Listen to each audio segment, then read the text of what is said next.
Most people skip the book of Isaiah. They think it's just an old prophetic book in the Old Testament. But what if I told you that inside Isaiah there is a hidden gospel written almost 700 years before Jesus was born? Prophecies so detailed, so shocking, that some people even ask, was this really written before Jesus or after? Today, we're going to uncover why Isaiah might be the most mysterious book in the entire Bible, and what that means for your faith. Part 1. Who was Isaiah and why his book matters? Before we talk about the mysteries, we need to understand who Isaiah was. Isaiah was a prophet in the southern kingdom of Judah, around 700 years before Jesus. He lived in a time of political crisis, moral decay, and spiritual compromise. God didn't send Isaiah just to give nice messages. God sent Isaiah to confront sin, to warn of judgment, and at the same time, to release some of the most powerful promises of hope in the entire Bible. That's why, for many Christians, Isaiah is called a kind of mini-Bible. It has 66 chapters, like the Bible has 66 books. The first part feels more like judgment and warning. The second part feels more like comfort, salvation, and restoration. And hidden inside all of this, there is something even deeper. Clear prophecies about Jesus, the Messiah, centuries before the manger in Bethlehem. Part 2, the shocking prophecies about Jesus. Here, we highlight 4 strong prophecies. 2.1, the virgin birth, Isaiah 7:14. Let's start with something many people have heard at Christmas, but don't realize it comes from Isaiah. In Isaiah 7:14 we read, "Therefore the Lord himself will give you a sign. The virgin will conceive and give birth to a son, and will call him Emmanuel." This was written more than 700 years before Jesus. Matthew, in the New Testament, looks back and says, "This was fulfilled in Jesus." A virgin, Mary, conceives by the Holy Spirit. Centuries later, the exact core of the Christian faith appears already described in Isaiah 2.2, the suffering servant, Isaiah 53.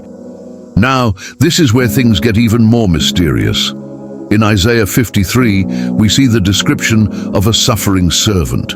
Many Jews in history interpreted this in different ways, but Christians look at this chapter and say, this sounds exactly like Jesus at the cross.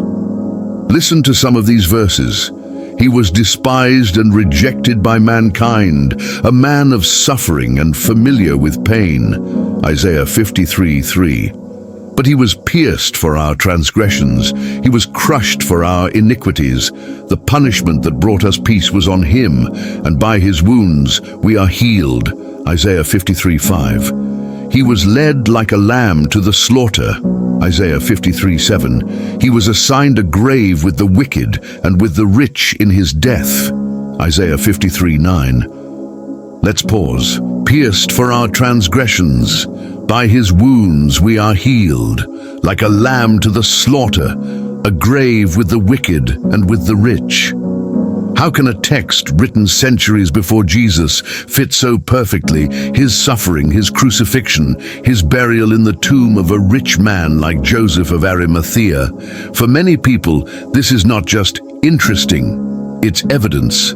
Evidence that the Bible is not just a human book, but a book guided by a God who sees the end from the beginning. 2.3, Light to the Nations, Isaiah 9:42-49. Isaiah doesn't only talk about suffering, he also talks about a great light coming into the darkness. In Isaiah 9:2 we read, "The people walking in darkness have seen a great light. On those living in the land of deep darkness a light has dawned." Matthew quotes this about Jesus starting his ministry in Galilee.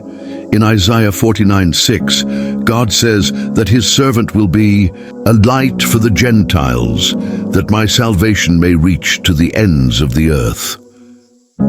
Isaiah is not just talking about one nation, he is talking about all nations, about you, about me, about a Savior who would not be just a local hero for Israel, but a Savior for the whole world.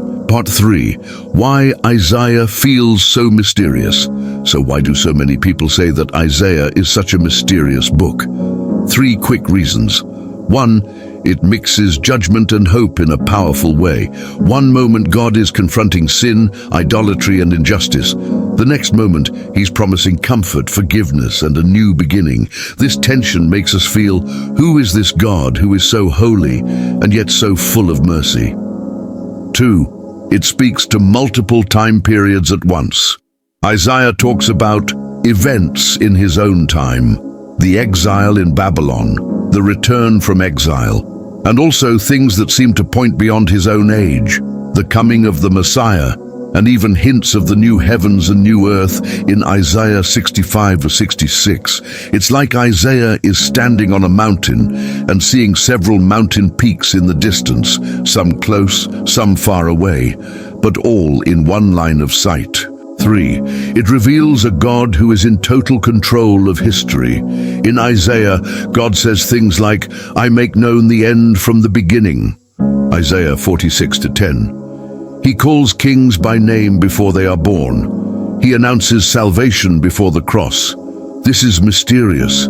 This is not normal. If Isaiah is right, then your life is not random. History is not random. God is writing a story, even when you don't see the full picture. Part 4. What Isaiah means for your life today. 2 to 3 men. So what does all of this mean for you right now? Maybe you feel like your life is exactly like the people in Isaiah's time. Confused, afraid about the future, surrounded by bad news, wondering if God really sees you. Isaiah shows us at least 3 truths. 1. God sees further than you do. If he could reveal Jesus centuries before the manger, he can see far beyond what you're facing today. 2. God can turn judgment into restoration. Even when God disciplines his people in Isaiah, it's not to destroy them, it's to bring them back, to heal them, to restore them. 3. Salvation is not an accident. The cross was not plan B. The cross was always in the heart of God. When you read Isaiah 53, you realize God never looked at your sin and said, oops, what do I do now? He already had a plan to save, a plan to forgive, a plan to bring you home. Final invitation and prayer. Maybe as you're listening to this, you realize something. This is not just interesting theology. This is God calling you back to his word, back to trust, back to seeing Jesus not as a last-minute idea, but as the center of God's story, already announced in Isaiah. I want to pray for you right now. Prayer. Lord, thank you for the book of Isaiah. Thank you because you see the end from the beginning. Thank you because you planned salvation long before we were even born. I pray for this person watching right now, for the one who feels confused, afraid, or far from you. Holy Spirit, use the message of Isaiah to bring light into their darkness, hope into their despair, and faith into their doubts. Help them trust that you have a plan, even when they don't understand. In Jesus' name, amen. If this message spoke to you, I encourage you to read Isaiah again, especially chapters 7, 9, 40, 53, and 61. And if you want more videos like this, subscribe to Bible Boost, share this with a friend, and let's keep discovering the treasures of God's Word together.